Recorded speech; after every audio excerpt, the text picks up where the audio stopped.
you can influence people, things, situations to get what you want out of them. Right. But what you want is sometimes self-serving, and it's not always what's best for other people. It's not what's best for you either, necessarily. Right. Welcome back to another episode of Till the Wheels Fall Off. I am Matt. I'm Paige. Picking up where we left off last week with our discussion on high agency, but I am joined by the lovely Paige. I'm back. Here's Johnny. Not just me anymore. It's good to have you back. Thank you. It's good to be back. You did great. Solo episodes are okay, but it's a lot more fun with you. I don't know. I think you liked the solo episode. I like having you here to bounce ideas off of. For my entire life, basically, you've been the person that I just bounce ideas off of, and we feed off of each other. That's true. It was just kind of weird doing it on my own. You did great, though. I liked it. It was a good episode. Well, thank you. Thank you. Thank you. I hope that the listeners enjoyed it. I hope that it was beneficial. I hope that it left you wanting more, which is what you're going to get today. I'm excited to talk about this. This is the real meat and potatoes of the concept by George Mack, which, again, if you didn't check out the previous episode, please do. But for all of this to make sense, you need to head over to highagency.com and check out the work of George Mack. He has written on what he believes to be the most profound idea of the 21st century, which is high agency. What is it? How do you develop it? And what are some of the traps, which we're gonna discuss today? What are some of the traps that keep you from being high agency, which is another way of saying from keeping you from doing what you really want in life? This is very applicable to our show. We don't just talk about addiction and the pieces of addiction that affect your life and the relationships and your profession and everything else. This is beneficial to your entire life. Mm-hmm. This is an idea I think that really kind of gets in between what we're really after here, what we really try to do week in, week out here. It's been really beneficial to us. So our course, Independently Strong, our course is what it really does. It develops high agency. We actually had a meeting this last week with a company that's going to help us rebuild the website and things like that. And that was something they even identified. So if you haven't checked out our course, head over to our website, twfo.com, click on courses, and you will find Independently Strong, which is an outline to become high agency in your life as it pertains to being with someone who's struggling with addiction. It will help you set boundaries. It will help you develop clarity. It will help you take action, whether that's in self-care or in therapy or in various ways in your life, whether that's, staying at someone else's home, putting down some non-negotiables, establishing your values, whatever it might be. It will help you do that. You can get 75% off that course using the code Wheelies75 at checkout. And while you're over at the website, we've also got all kinds of stuff for you guys. We've got merch, we've got sweatshirts, we've got stickers, we've got hats, we've got t-shirts, we've got recovery rocks. We're about out of hats. We're out of hats? We have like one or two more. Oh my Three more. gosh. We have 3 more left. Get them while they last, because I don't know if we're going to make those again. And it's almost summertime. And that's when I love my hat. Probably need to do some new colors this time. Yeah, pink and like a... Oh my gosh, here you go. Your wheels are spinning. Anyway, you can get all that stuff there. You can get recovery rocks as well. Hey, cool way to acknowledge the journey of someone who's been through this with you. It's got our logo on the front. On the back, it says, "Thank you for being my rock." It's a really great way to acknowledge the journey that someone else has walked with you through, whatever it is that you are battling today. What else? Oh, newsletter. One didn't go out today. I just took a break. I'm just going to be honest with you. I just didn't have anything to say, and I was overwhelmed with my day job this weekend, and I just didn't release it. So I love the transparency. Thanks, babe. it just felt a little weird, but hey, I'm going to keep doing it. I just didn't have it in me this week. So I think Welcome to life. That just means next week it'll be even better. That's what I'm thinking, probably. We've got a sponsor for today's show as well, SoberLink. Thank you to SoberLink. If you don't know what SoberLink is, think of it as a breathalyzer system, not just a device, not just a breathalyzer. We all know what those are. We used to blow into them in high school and see how high we could get the number. It is beyond just that. The problem with traditional breathalyzers is that it is typically leaves a spouse or partner in a position where they feel like they have to police sobriety, where you're asking someone to blow into a device. You're asking someone, hey, do you have it with you? Is it charged? Like, you're policing it, right? I think what's great about SoberLink is it allows SoberLink to be the middleman. It takes you out of that position of being the middleman, which is great. So if you're someone like me and struggled with your drinking in the past and you really, really want to show up to your family and say, I'm ready to stop this thing, get a SoberLink. It will help you stay accountable, and it shows them that you're serious this time. And it takes out the conversations of, hey, will you do this right now? I'm feeling a little weird about the way you're acting. You schedule the times, you use the device. It takes that out of the conversation. It gets to a point where it just becomes second nature, and it takes that burden off of your family members, your loved ones, to have to wonder. You can set up sober contacts, so that can be a therapist, a counselor, someone through your church. It can be a good friend, a sponsor. Doesn't matter. Set up a network. Let people know what you're doing, that you're doing the deal. Another way this can be used is in a custody battle. This is great. So if your children are going somewhere, you're not 100% sure if they're safe over there or not, SoberLink will help give you that peace of mind. It has military-grade facial recognition technology, so you know the person using the device is the person that is supposed to be using the device. There's no way around that. It is tamper-proof, and it gives you peace of mind. So you know that when your children are going somewhere, you can trust that they're going somewhere where there is a safe, sound, sober adult present. You can admit this in courts all over the country.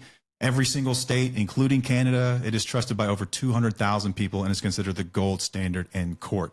SoberLink has been generous enough to give our listeners a $50 off coupon. If you go to the website, soberlink.com/wheels, enter your email address in there to get $50 off a device. Again, it's soberlink.com/wheels. All right, let's get on with it. Yay! 6 minutes. Getting better here. Not bad. When Not you're bad. around, it's longer for some reason. I know. Do I like feel like, do you feel pressure around me? Do you feel like I'm looking over your shoulder, like making it more difficult for you to get it out? No, but I think that something about this, like, you have dead eyes whenever I'm doing reads.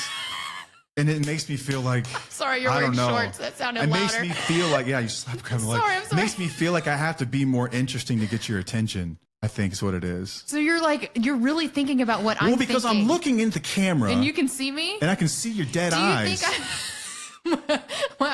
I do check out during the intro. We all know this. Like, it's so normal for me to check out because you do it all and you do a great job. So I'm just like, okay, I'm going to let you do your thing. Man, you're doing this next time. Are you gonna? I knew it. He's gonna push me to do You're it. doing them next time. How about that? I really am sorry I slapped your leg. Usually you're wearing pants or something, and it's not like It's all good. It don't hurt. it was really loud. It's all good.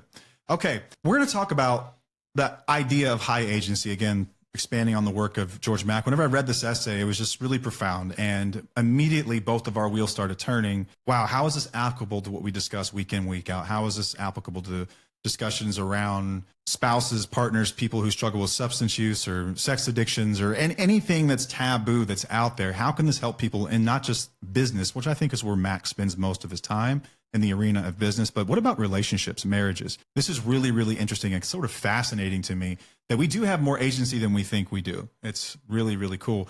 But there are some traps that you can fall into that keep you from being high agency. So that's what I want to spend the majority of the conversation on today is these are the traps. And if you remember from our last episode, there's the triangle of high agency thinking, which is clear thinking, a bias to action, and disagreeability. Those are the three. I was going to the last one. Disagreeability, a bias to action, and clear thinking. Yes. Those are the three things that are required to be high agency. So the opposite of that, these are the traps you fall into. And this is where most people fall. They've got one of these, if not all three of these, working against them. You are too agreeable, you have a bias to inaction, and you have very muddy thinking. And how does that affect what you're able to do in life? As opposed to life happening to you, you happening to life. Yeah. If these things aren't present, you're going to struggle really, really bad. And I think that I resonate more with this episode than the former. I didn't show up in the world with all these traits, and I don't think that you have either. And I'd say that the average listener hasn't either. But it's also different within different areas of your life as well. Like you may be high agency at work, in the way that you deal with things, but in your relationship, you might be low agency. I mean, typically that it can be like that in any different areas of your life. So then this can kind of help you in all areas of your life if you want to see like where you are high agency and where you're low agency and what you need to do to, be where you want to be. Before we get into the traps, and there are, I think, 5 traps of low agency There's thinking, a few. and also exercises and suggestions for how to get out of them, I think that the first discussion warrants a second discussion, which was a really interesting conversation that Paige had with a friend, and then I kind of had on the side with Paige as well. I was like the mediator in between. Yeah, we were having a group chat, but I wasn't. Y'all weren't 2 people together. weren't in it. Yeah. Sending Paige messages, and she would send them back to the other person. But anyway, can high agency go too far? Is there a time and a place for high agency in certain aspects of your life, and then not in others? And I think the simple answer is yes, absolutely. Yeah. I think that you can look at high agency people, quote unquote high agency, that maybe fit some of these aspects that have done terrible things in this world. Let's just look at probably the grossest example, which would be someone like Adolf Hitler. Yeah. I'm sure you could argue that Adolf Hitler was a high agency individual. Right. But extremely horrible person. and did some terrible things in the world. Yeah. So it got us thinking, like, is there such a thing where high agency can go too far? Is it not appropriate in some areas of your life? And I think for sure, I think in relationships, you've got to be incredibly careful. I think that you've really got to question your intentions and your motives anytime that you're trying to be high agency, because as much as people who are struggling with addiction can be a pain in the ass to live with, I'm speaking from experience here, I think that I have met many spouses and partners as well who are equally high agency in their desire to control the scene, the narrative, the situation, someone else's actions. And it doesn't really accomplish much other than just cause a ton of friction and make the environment, I mean, truly toxic in a lot of ways. Oh yeah, for sure. You know what I mean? Oh yeah. So like, let's just say that, like, I think a lot of mother-in-laws are high agency in the worst kind of ways. That's true, you know, like trying to influence themselves, influence the situation to get what they want. I think what it boils down to is that you can influence people, things, situations to get what you want out of them. Right. But what you want is sometimes it's self-serving, and it's not always what's best for other people. It's not what's best for you either, necessarily. Yeah. So I guess, like, what is that line and how you determine when you apply this and when you don't? And I think that you have to really look at your intentions. That's the basics of it, is like, what are your intentions? What are you really trying to get out of this? Yeah. If you look at narcissistic people, narcissists are probably, if I had to guess, very high agency people. They have the ability to control other people through their actions, sort of their deceptive acts and practices, whatever they do on any given day to get what they want. Yeah. But it's always generally a self-serving outcome is what they're after. Where I think that used properly in a relationship, it's more of a utilitarian aspect. It's what's best for the greatest number of people, the greatest good for the greatest number. Yeah. So let's say that you're in a relationship and you know that you need therapy. There is a right way to influence a situation where you get someone open to therapy. And it's not necessarily manipulation. It sort of is. I guess you could define it as that, but it's influencing their ideas about therapy to get them there so that it's better for everyone in the end. Okay. Does that make sense? Yeah, absolutely. I think that craft tries to accomplish this very same thing. The idea is that you get someone open to treatment. Right. There's, great ways to use this, but there's also really abusive ways that you can use high agency. There's incredibly abusive ways, I know that some people, like when it comes to some religious context, they will use, it's a form of spiritual abuse to get what they want for their own sexual desires and means. We've all seen those documentaries and things like that come out about how people misuse religious texts in order to get what they want. Yeah. And that's high agency, but oh my God, that's horrible. None of us would sit here and say, that's great high agency thinking. Right. It's terrible. Yeah. Yeah. What are your thoughts on it? Well, it's very similar to the book. I brought this up to you recently, Rethinking Narcissism, where there's a spectrum. So one end, it's like basically there's 0 to 10. And if you're 10, you're basically a psychopath, right? Like that's the narcissism. That's sociopath, where it's they don't care about anybody else and they'll do whatever. They're very high agency. Okay. And then on the other side is the echo, which is like an empath, which is 0, which you have no agency. It's very low agency. You're just like, barely surviving, which is very similar to what we discuss here. And you want to find the middle ground. You want to be like a 6 or a 7 in that spectrum, because there is a healthy dose of narcissism, if that's what you want to call it. This could be very similar. Like high agency, there's a healthy dose of what you do and what your intentions mean and how it affects other people. When in the book, the 10s, they don't care about anybody else but themselves, and they're going to try to do whatever they want to do to control the narrative for themselves. It's not about anybody else. Yeah. We're just finding the middle ground. We talked about, I think the rules are different for whatever game you're playing. Yes. And in the rules of relationships, like, I think what's best for the relationship is also what's best for me. I believe that wholly and fully, that what's best for us is best for me as well. Right. It's not what's best for you is what's best for the relationship. Exactly. Right. It's best for us. Whatever's best for us is also best for me. And I think that's part of growing up and maturing,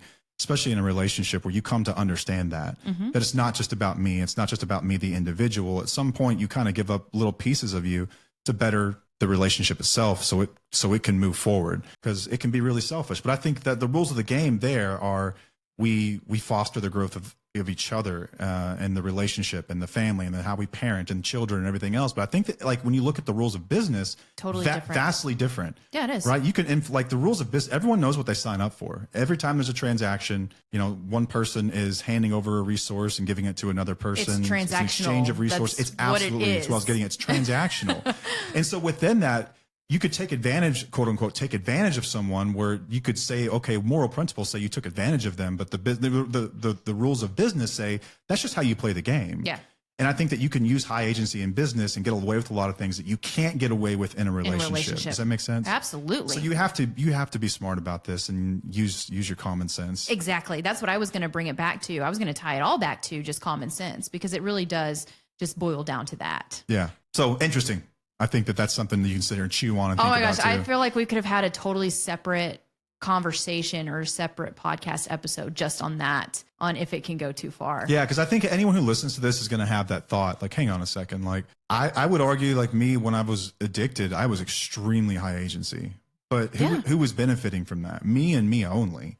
That's it. You were high agency in the wrong ways. Yeah. It's all about you and what you want and not looking at anybody else. You can be high agency and still think of others. Like we're so binary thinkers. We just think it's either one way or the other when there's really a middle ground to all the ways that we do things and the way that we think.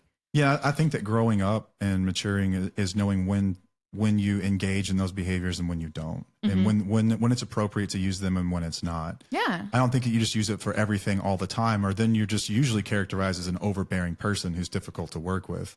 Period. I'm just saying work in like professional aspect, but in a relationship too. Yeah. Like you're disagreeable. Like you don't bend. You don't have any give to you. It's just got to be your way. Yeah. And technically high agency, but not always the best thing for getting along with other people. Yeah. Cohabitating with other people. Right. Raising children with other people. Yeah. It doesn't work.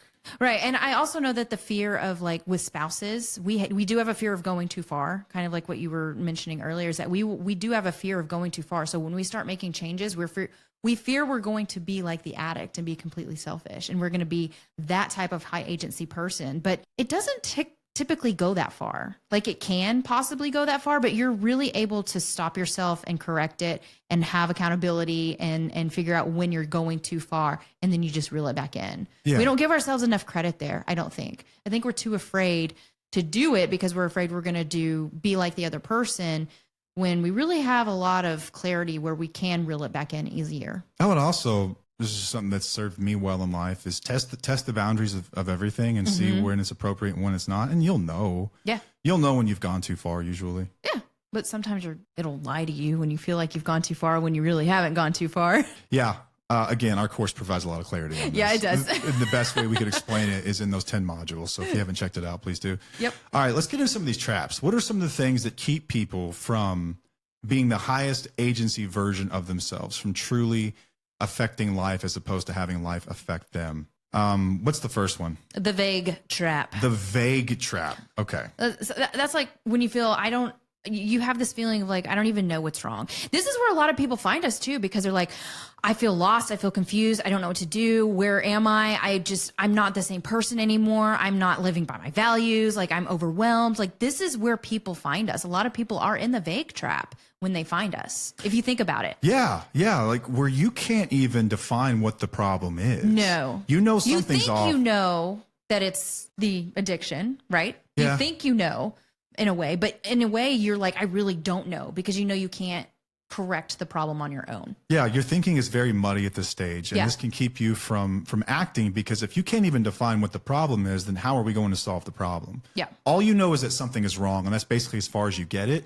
And we get those messages all the time. Like one of the most typical ways this comes out in words is, I feel like I've lost myself. Like I don't know who I am anymore. And that's usually what this feels like, is this vague trap. So Max says in his essay that the average person has between 10,000 and 60,000 thoughts per day. And he's asked the question, can you remember any specific thoughts from yesterday? He talks about how thoughts that feel so real in the moment kind of disappear into the abyss. And what he's sort of hinting at here is that without some sort of concrete definition or have some real thought about your thoughts, they're likely to just sort of disappear. And so the way to get out of this, and I guess the solution for defeating this trap, is we have to start to define the problem. It takes a little bit of work, takes a little bit of effort in order to figure out, how do I define what is actually wrong with me? I've felt this way many times in my life, and I know that you have too. Yeah.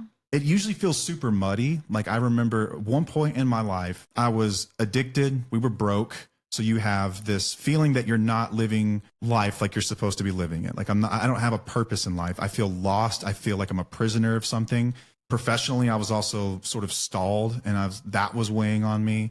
And then I was getting out of shape, and so that's weighing on you. And so what is the real problem? I could have named off a million things. The real problem was, the root of it was at that point is that I don't have any sort of purpose or reason to live. Yeah. That's what the real issue was. And underneath that, you have all these sort of like, you can go down a chart and figure out, okay, ask yourself why. Well, why is that? Well, why is that? A lot of it did tie back to the fact that I was hopelessly addicted to opiates. Yeah. And that was the beginning of everything else. But Right. you take care of that, and it starts to make clear what you really need to do in life, which Yeah. is why early recovery is like, it's the biggest dupe of all time, because you think you remove this substance and you fix the problem. If you've identified the substance as the whole problem, you probably haven't thought hard enough or long enough, because it has reasons, right? Why do I use the substance? Yeah. Well, there's a million reasons. Right. What about for spouses? Like, do you remember feeling this way at a certain point in your healing? Yeah, I felt this way whenever, especially when you got sober, because, it was a few years down the line and I was feeling like something's wrong with me. Like something's wrong with me. What is wrong with me? I'm so overwhelmed. I shut down. I don't feel like, I was depressed. I was super anxious. I wasn't really taking care of myself, and I couldn't really figure out what the problem was, because I felt like, well, everything's fine. I have, we had money at that time. We were finally earning back what you had lost for so long. Yeah. We had 2 beautiful children. We had a marriage that we were working on. We had a home.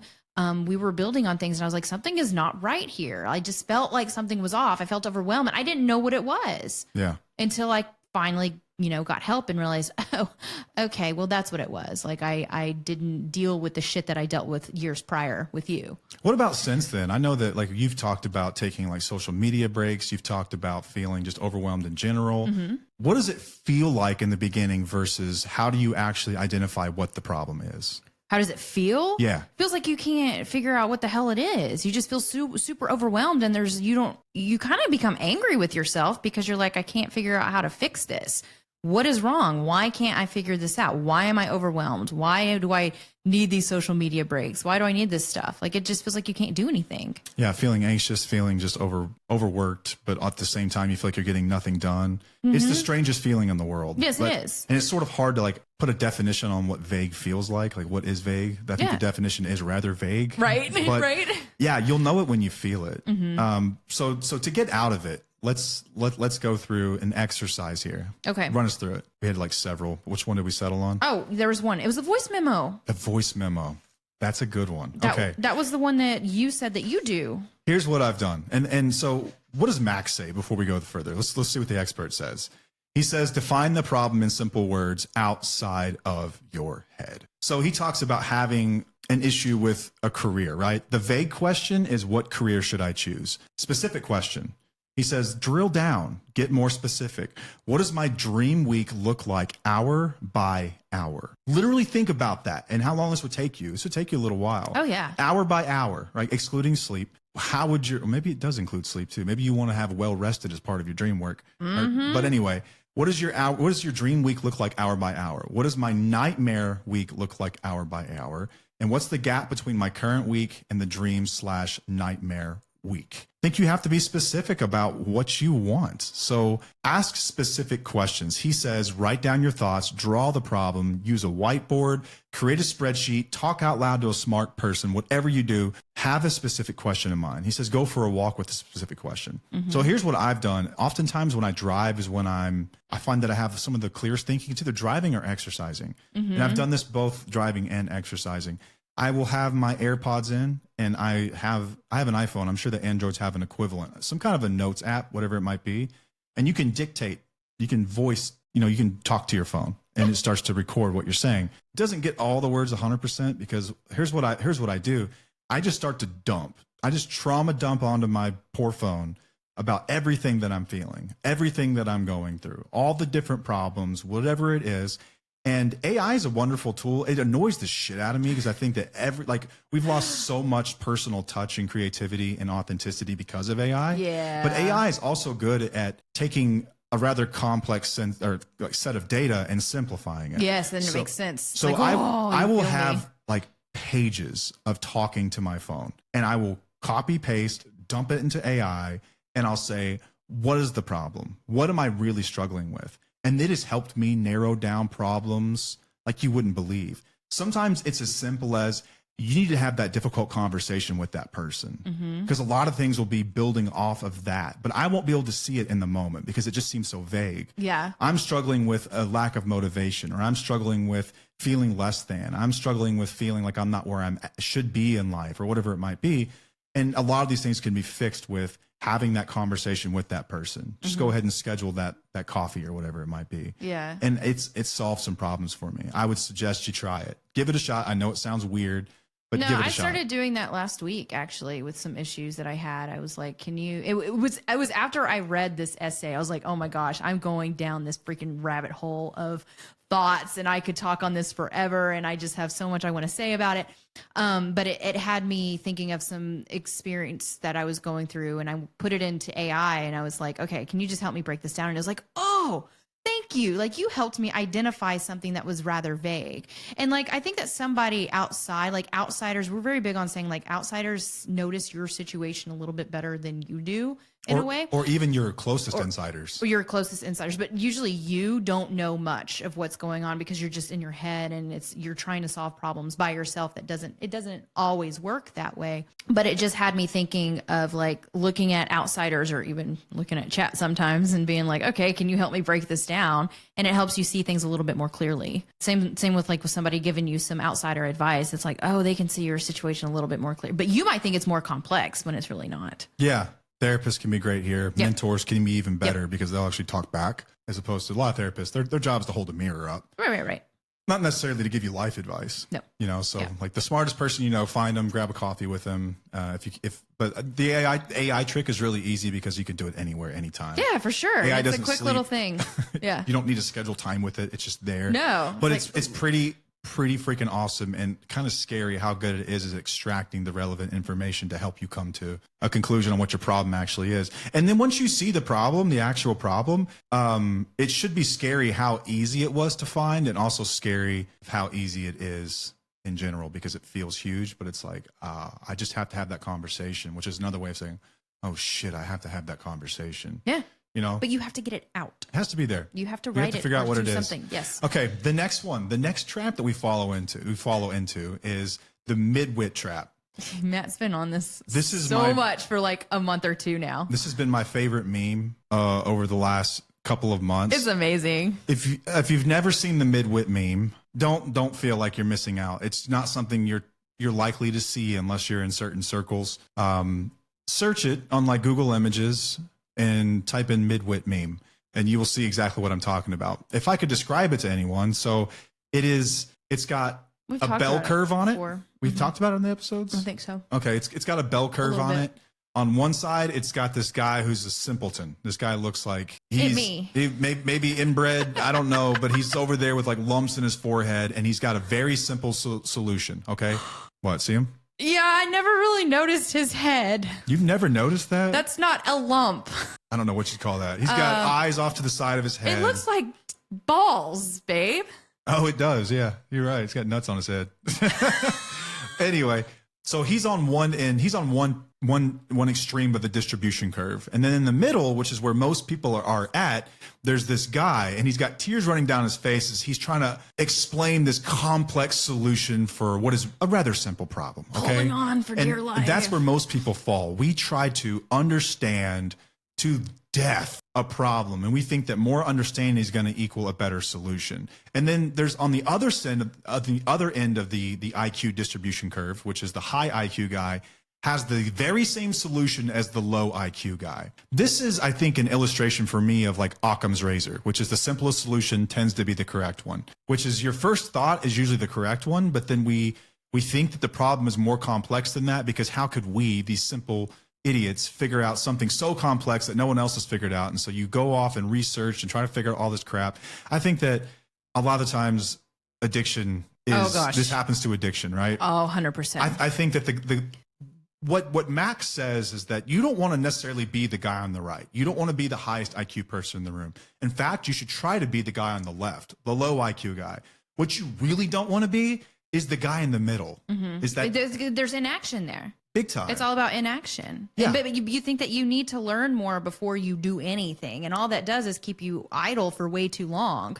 And it keeps you in denial almost for way too long because you're still stuck in this, like, what do I need to do? How do I need to do this? Where can I fix this? Where do I need to, doing all that trap stuff. of inaction. It's a trap of inaction. Yes. It really is. And that's what these Exactly. are, traps of inaction, Yeah. traps of Yes. agency. Yes. So I think with addiction, like this would look like the guy on the left saying, feel your feelings, don't use drugs or alcohol. And then the guy in the Or middle drugs are bad. says, you can't recover until you understand the root of your trauma and you've done all this inner work and shadow work and you've done cognitive behavioral therapy and 1,500 meditation sessions over a minimum of 5 years Shit and gone gives me through. tired head. That's what I mean, though. You need to understand the roots before you can fix it. And then the guy on the right who's been through all of it just says, don't use drugs or alcohol, feel your feelings. Learn how to process them in a healthy way. The guy on the right and the guy on the left had the same solution, but most of us fall on this midwit.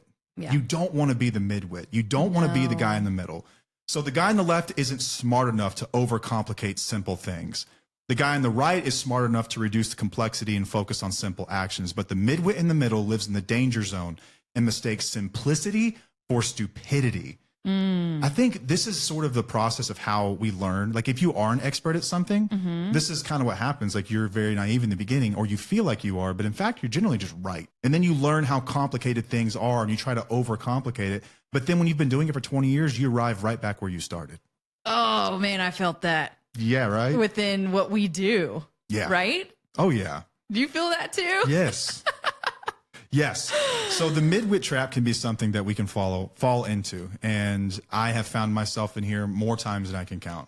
I have struggled here with so many things. Like there's no way I could write about that. We could never talk about that in an episode because it's so much more complex than we're making it, which most of the time it's not. It's just not. No. People make it seem that way. Right. Midwits will make you think that you're dumb, but in fact, you have the right solution. Be the guy on the left. Try to be the guy on the left. Don't try to be the guy on the right. Try to be the guy on the left. Yeah.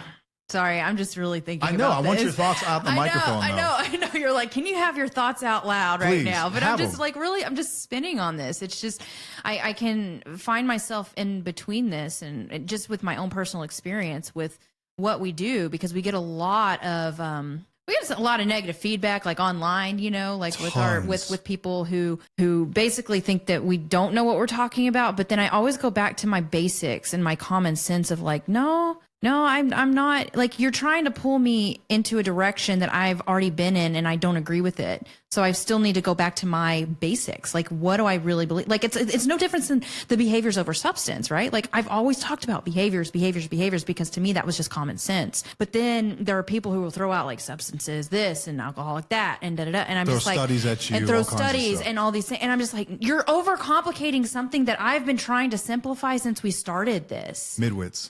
They'll get you. But then I get sucked into that trap. I think a lot of people do. We all get sucked into that trap. I've probably pushed people into a trap like that too, because we talk about education and empowerment or whatnot in our things, in our mission, right? So I don't want to overcomplicate it. I want to simplify it. Like that's always been part of my mission, is to simplify things. Yeah. So I feel like if I go through this whole midwit process, or I go that, I'm just going to end up back where I was before. Exactly. That's what happens. That's what's going to happen, right? Or No, you're right. 100%. So in my observation of being a content creator now for a couple of years, I have come across three different I would just say we'll categorize three different types of people that have been with someone who's abusive or addicted or any number of things.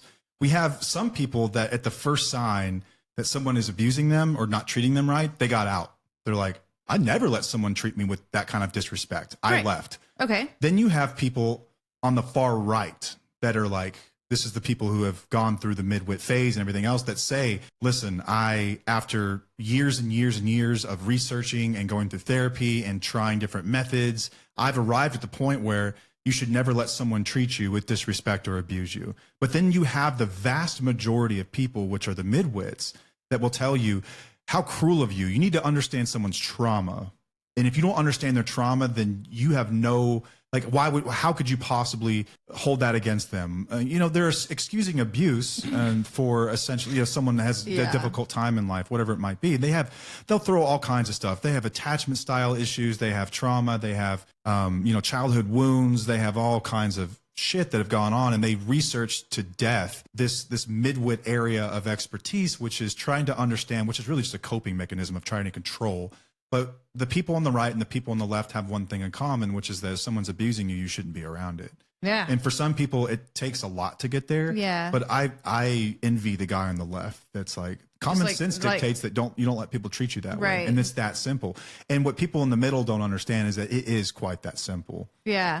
And we're not judging those that are in the middle because, like I said, no, we're all in the middle. Do this too. We do this. Like, this is what we do. It's almost like human nature. But I feel like this is an aha moment for a lot of us where it's like we're all going to end up on that side. Like, if you just remove the fluff, remove the fluff. This is, I think, this is a compliment. Do not take this the wrong way, but I think that we're on opposite sides of this. I think I've always aspired to be the guy on the right, and you've always been the guy on the left, and pretty comfortable with it. Yeah. You're like, I'm not going to think too hard about this. My principles dictate X, whatever it might be. And then I'm the one who has to go through all this exploration, read all these books, and try to figure all this crap out. You do. And then I ultimately figure out the same thing that you figured out just trusting your gut instinct. I think that's why I detach a lot from social media and from things that try to muddy my perspective, because I'm pretty solid in what I feel. And whenever I expose myself to those things or people trying to... Makes you question yourself? It makes me question myself. So it's better for me to just kind of not avoid it, but not be a part of it, because it's like, I'm just going to end up back to where I was before. It's almost more overwhelming for me to have to question all those things. And I'm like, I still keep going back to where I was in the beginning. Does that make sense? Yeah, it makes perfect sense. But it's not necessarily avoidance. It's just like, I feel like my values are here and this is where I'm at and that's where I want to be. It's the simplest solution is generally the correct one. I mean, that's how I feel. That's a scientific principle. Why do I want to keep like... That's a razor, have tired head over and over again by researching over something that's just going to get me back to where I was in the beginning. Yeah. And for me, I feel like I have to learn as much as possible to trust my gut. Yeah. Where I think that you feel just comfortable in your gut instincts. Because it says I need to learn before I do anything. Yeah. That's how I feel. And it feels productive, but it's not, because it's avoidance. At the end of the day, it's looking in hindsight.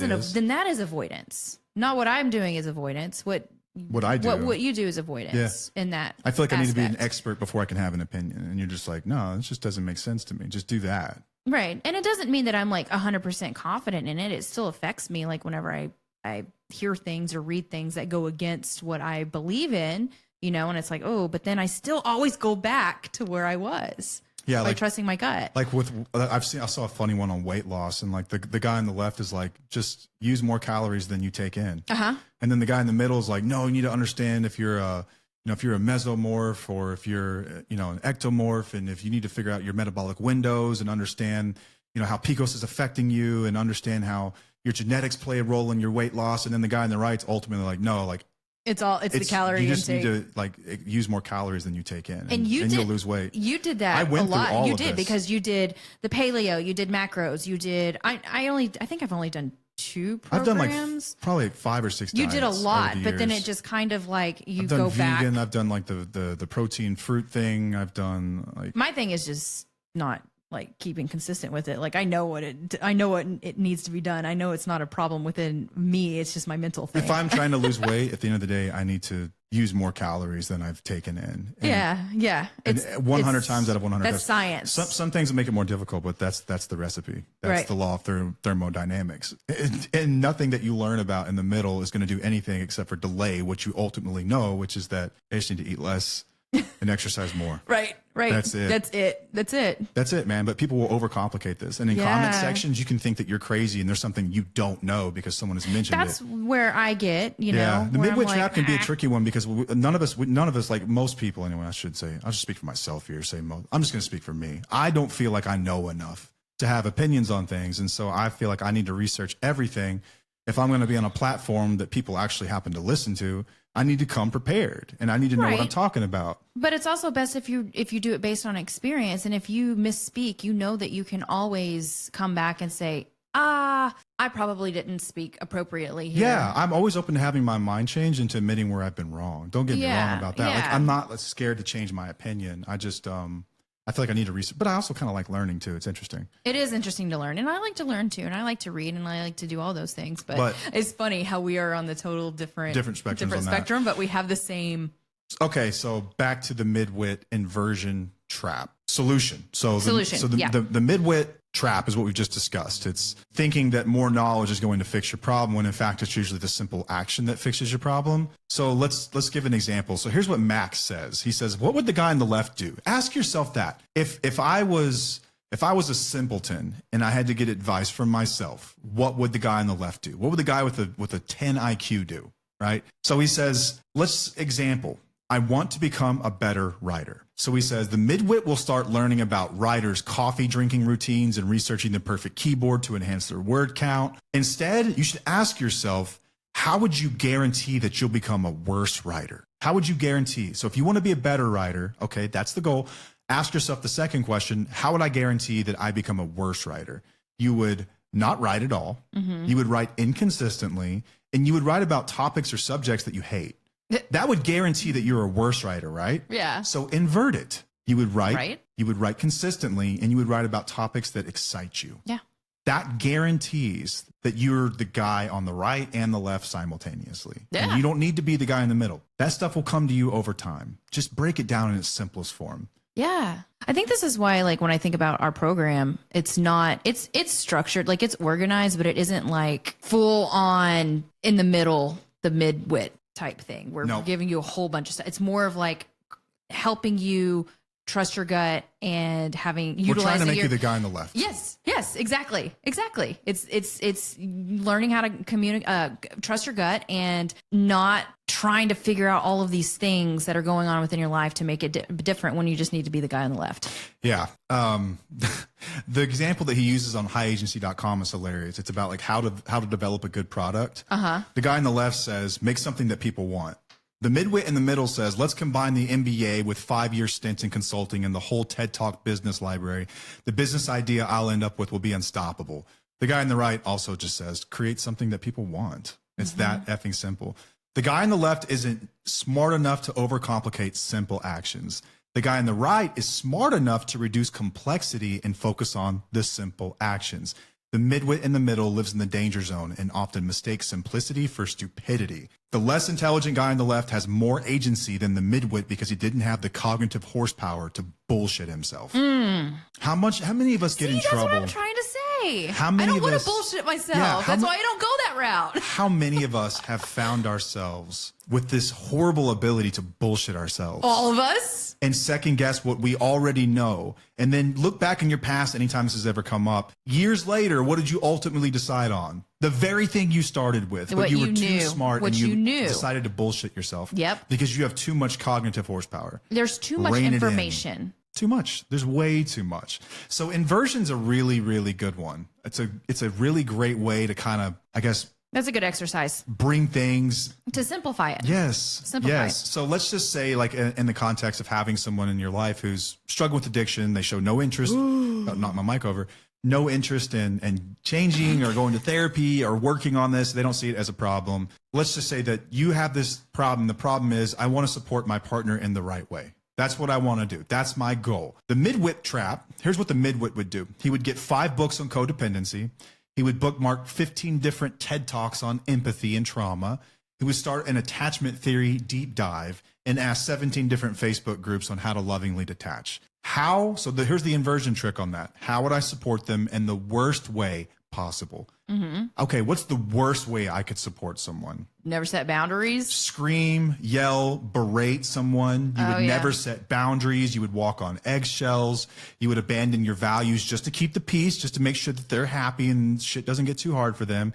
And you would ignore your own pain. So the best way, the high agency way to simplify this would, when you see positive behaviors, please reinforce those. Remind people that they're doing well when you see them doing well. The same way that you would want someone to treat you if you're doing well. Right. That's one of your values, right? You would also set clear boundaries. You would stick to your values. You would let consequences, natural consequences of life, teach them some valuable lessons. You would let these things happen to them. And you would also take care of yourself like your life depends on it. Because it does. That would be the way to solve that problem. Let's do one more. If you want to rebuild trust in a relationship, midwit would, here we go again, I'm about to knock this microphone Oh my over. gosh, if you do that, The midwit would watch every single podcast they could find on rebuilding intimacy. They would overanalyze whether trauma explains someone's behavior. They would wait until the other person seems like they quote unquote get it before starting to try. And then you would journal about what love should look like endlessly until the end of time. So inversion trick, what destroys trust faster? ignoring your gut, Yep. accepting surface level apologies, apologies with no action. Yeah, the best way to say I'm sorry is change your behavior, by the way. Rush through this, like trust is better tomorrow. We're all good. Everything's fine. Essentially lie to yourself about it. Yeah. And then, pretend like everything's fine. Where simplify that is that trust is rebuilt with consistent action over time, not words. Observing the behavior over time, not like just doing it like, they're fine for 2 weeks. Decisions based on data, observable data, patterns, behaviors, not just potential.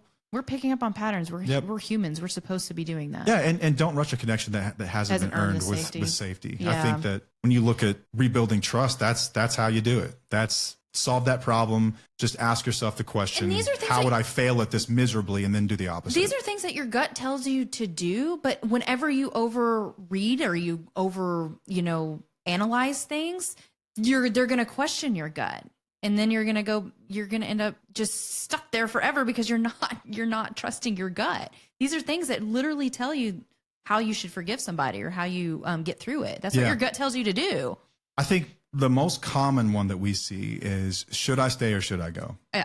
And we've had episodes on this. We've talked about this endlessly. Our course is literally the program's designed to help you develop agency so you can make that kind of decision.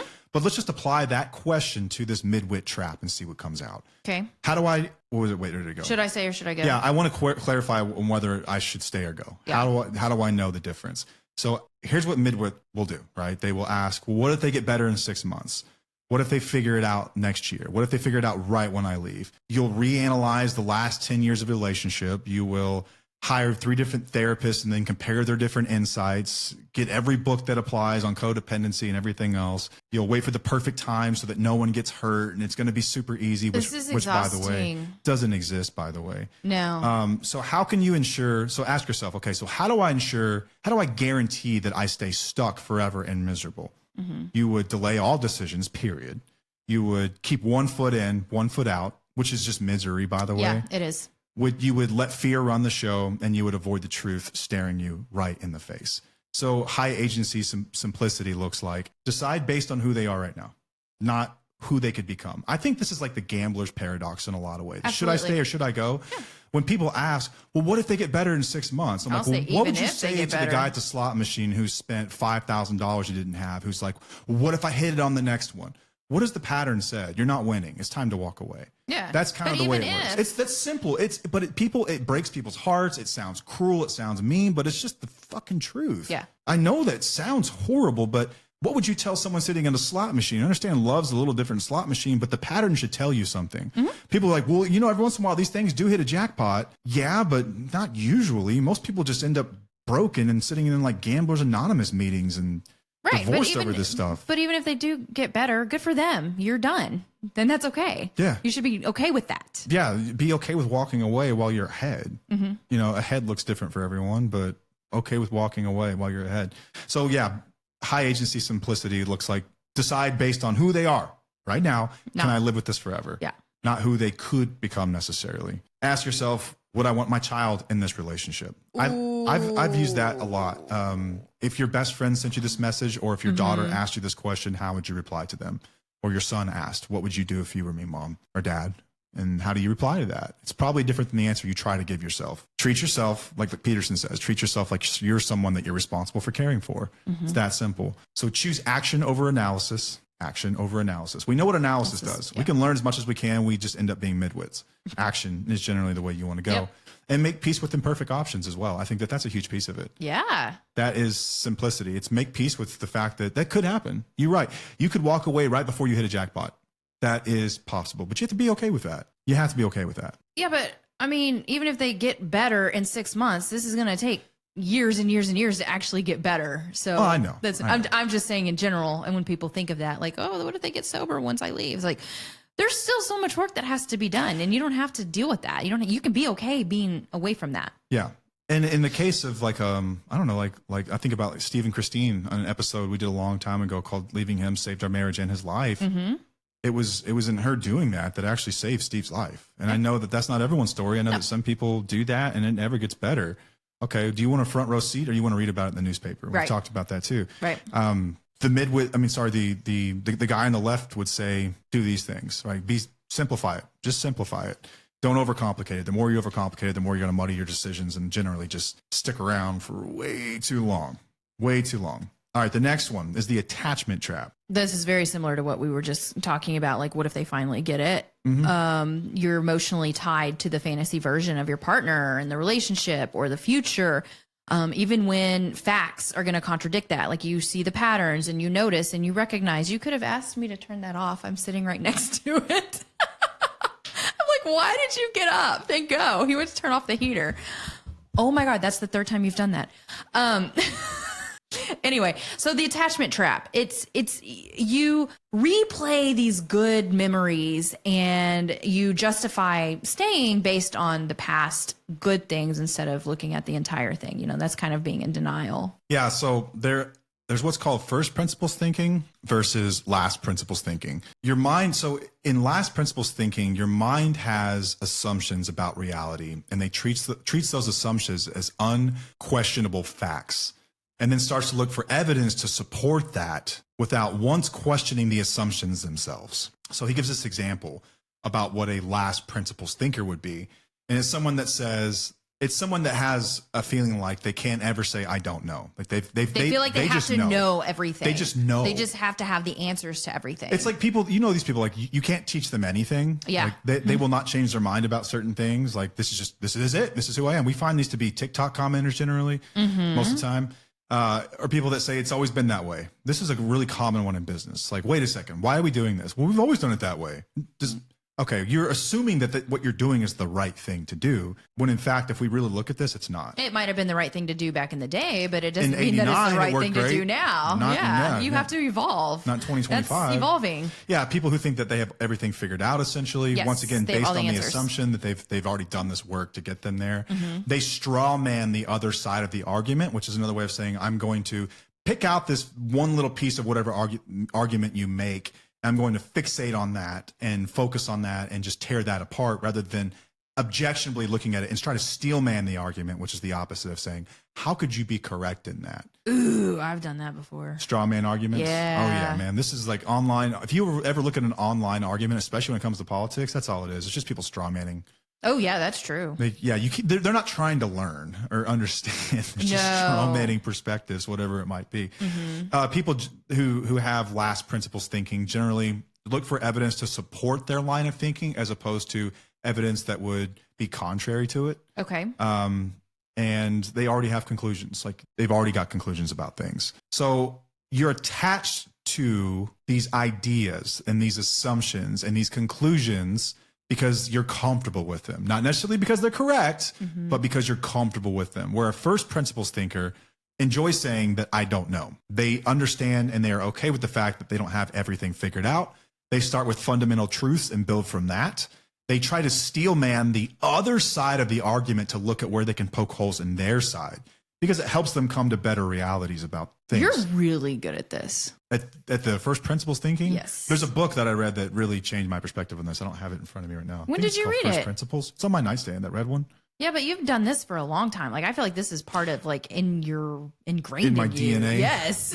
Keep asking questions like why, searches Google for why your answer is incorrect, and then tries to explain everything like you're explaining it to a 10-year-old. Try to reduce it to its simplest form. First principles thinking. So I think that a lot of people can be guilty of this one. When you're too attached to past assumptions about things, to see new high agency options, you become a man with a hammer who can only see a nail. I think that especially when I work with people, if I've ever worked with someone trying to help them quit drinking or quit using a drug or whatever it might be, or some kind of behavior, a lot of them get attached to assumptions.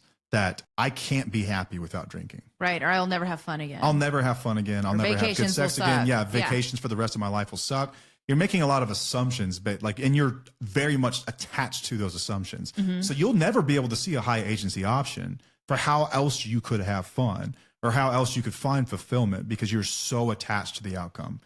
People are very attached to their reality and their worldview, and they're not willing to abandon certain aspects of it. Now, spouses can be really bad about this too. Yeah, for the sure. only way I've ever been able to see myself happy is married with 2 kids in that house with that person. Yeah. And that is it. Right. There's no Right. other way to go about it. And the reality is that if you're not willing to look past that, if you're attached to that conclusion, then you're never going to see high agency options. You will never. Yeah. It's almost like this is sort of like a midwit's way, I guess, of saying, look at the bright side, explore all your options. I think George Mack's way to get out of this is my favorite solution of all time. He says, what would I do if I had 10 times the agency? So what he proposes that you do is to imagine that you have an evil, identical twin whose sole job it is to have 10 times the agency of you. And what ideas would they have? What thoughts would they have? And the thought experiment allows your mind to explore creative ideas that you would never think of otherwise. So he posts this Twitter thread, and this guy basically says, I hate how well asking myself, if I had 10 times the agency I have, what would I do? How often that works. He says, all of a sudden, there's just an immediate list of solutions to like half of the problems in my life appearing out of the ether. If I had more agency, I'd ask myself about 100 times, but I'm too scared to see what it produces because we're attached to our assumptions and our outcomes and our conclusions. Because they're safe because Quote, unquote, we know what they're comfortable. We know what it is. We know how it's going to end up. If we switch it and change it, it's scary because you don't know. You don't have those new patterns. Yeah. All of a sudden, like he talks about, let's say that you're at a nightclub and you show up, you wait in line, and then you get up there and they say, sorry, pal, it's full. You're not getting in tonight. He says someone with low agency would be like, damn it. Okay. But he says, what would I do if I had 10 times the agency? So he says, all of a sudden, these creative ideas come into your head. You could bribe the bouncer. You could get in through the back door. You could contact the owner of the venue, offer him some kind of service in exchange for getting in that night. You could disguise yourself in a new outfit. You could get your friends to bring a full camera studio and pretend that it's TMZ capturing some A-list celebrity because they just didn't know who you were. But just imagine all of these outcomes when you start to abandon your attachment to the conclusions and assumptions that you have. So I think when it comes to relationships and life, you can really think about this and play with some really interesting ideas. What would I do if I had 10 times the agency? So what would I do if I had 10 times the agency? So I'm struggling. I kind of went through this. At one point in my life, I could not imagine a life where fun didn't involve getting shit-faced. Yeah. I say shit-faced. Just drinking. Able to get a buzz, grab a couple cocktails and have a good time. I could not imagine that. And so I didn't ask myself this question, but this was sort of my thought train was like, well, what else could happy look like? What else could that look like? And I was like, I always thought it looked like people who like were hiking and shit. It looked fun, or people who had like some kind of like an exercise routine that took care of themselves. Like there's something about just being comfortable in your skin that seems so attractive to me. Yeah. People that were emotionally intelligent, emotionally aware, like that seems really, really awesome. What if I got an old car and worked on it with my son in order to bond with him better, like spending time with my son and showing him something I think is cool. Like cars make me happy. That would be fun. That's also fulfilling. I've suddenly detached myself from the conclusion I can only have fun drinking to start explore other ways I could have fun. Yeah. And it opens up so many doors as opposed to being stuck to Just this one stuck outcome. on that. And this is what we talk about when we discuss reframing hope. Exactly. That right there. In the beginning, people find us because they want to reframe hope. They just want their marriage to be solved. They want to be happily ever after with that person. Yeah. I'm not saying abandon that idea by any means, because if we're evidence of anything, that's only one possible solution. It is, but there are other solutions that you can look into. It's not just that one. Yeah, and that takes 2 people. That's the thing. When it comes 100%. To being high agency, like you are somewhat limited by what other people are willing and unwilling to do. Unless you want to be like a total narcissist about it and force people to do what you want and try to get outcomes you want, but you're not going to have a good time doing that. No. But it can be a beautiful life this way, but that's just one avenue. Like I know if we had to, we could find other ways to be happy, and I'm open to those outcomes. Very comfortable with the one I have, obviously. The happiest guy in the entire world. I've never been happier in my life, but I hold the possibility that I could be happy in other ways. I think that when it comes to your career, this is a really valuable one too. You know, if you're unhappy in your job, what would you do if you had 10 times the agency? Would you contact people in your network, even though you hate doing that, and asking if they have anything available? Can you send your resume over? Can you get coffee? Could you join a networking group? Could you do a million things that would help better your chances of finding a new avenue? Could you learn a skill in the evenings, get on YouTube and find out how to video edit because you want to be someone who has a job where you can work anywhere you want. Learn how to edit video because that's a really valuable skill that pays a lot of money. Do things like that. Like there's things we can do. Ask yourself, if I had an evil twin who had 10 times the agency of me, what would that person do? And watch the ideas just pour into your head. Yeah. So if you're sad, stuck, and depressed, what would you do if you had 10 times the agency? Why do they have to be evil? I just say evil. I don't know. Okay. Someone who thinks differently than you. Okay. Call it evil, right? Evil twin. It's not evil. Let's just say that you're someone who feels stuck and you're scared to leave. What would you do if you had 10 times the agency? At the very least, like you could do one thing today, which is you could start to look for apartments. Right. Yeah. And see what those cost. Squirrel money. Yes.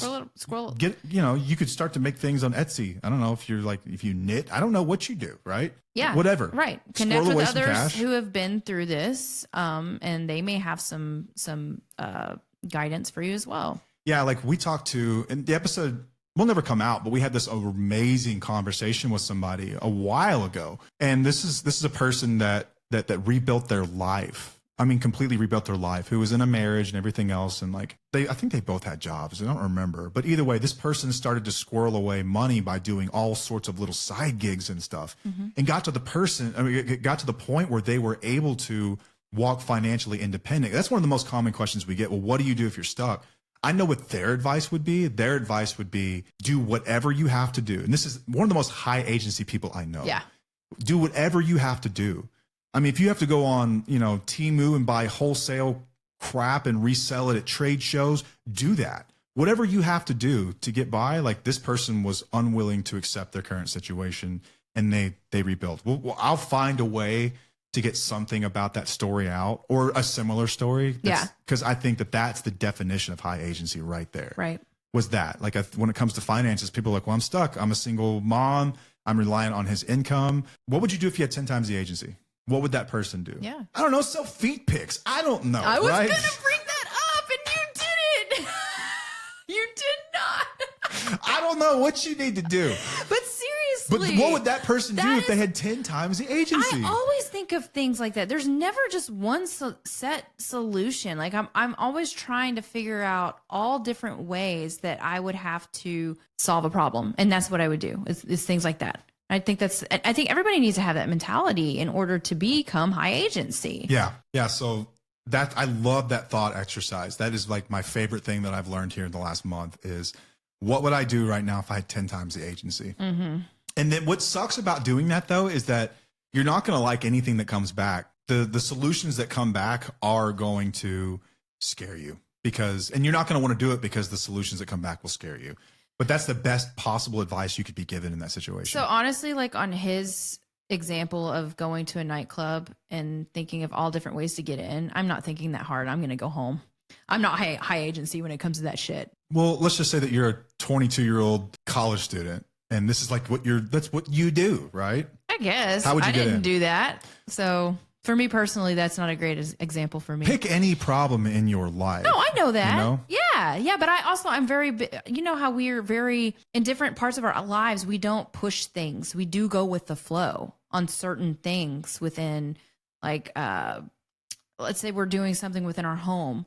We're not very pushy with somebody like a contractor who comes over and maybe they're not doing what we want them to do specifically. Like we don't push it. We're like, okay, we're going to figure this out. Things will get better. I think there's a difference between overbearing and high agency. Yes. Yeah. There's a difference. I would fire a contractor before I got overbearing with a contractor. Yeah. I'll put it that way. Okay. You know what I mean? Yeah. And I think that there's a level of common sense here. Yeah. I guess, I would in the fire middle someone and ground. find someone else before I would sit there and be overbearing and babysit them and make sure that they're doing things exactly the way I want them to do so I can sleep at night. Right. Hell no. Yeah. I'm just going to fire you and I'll find someone else. Yeah.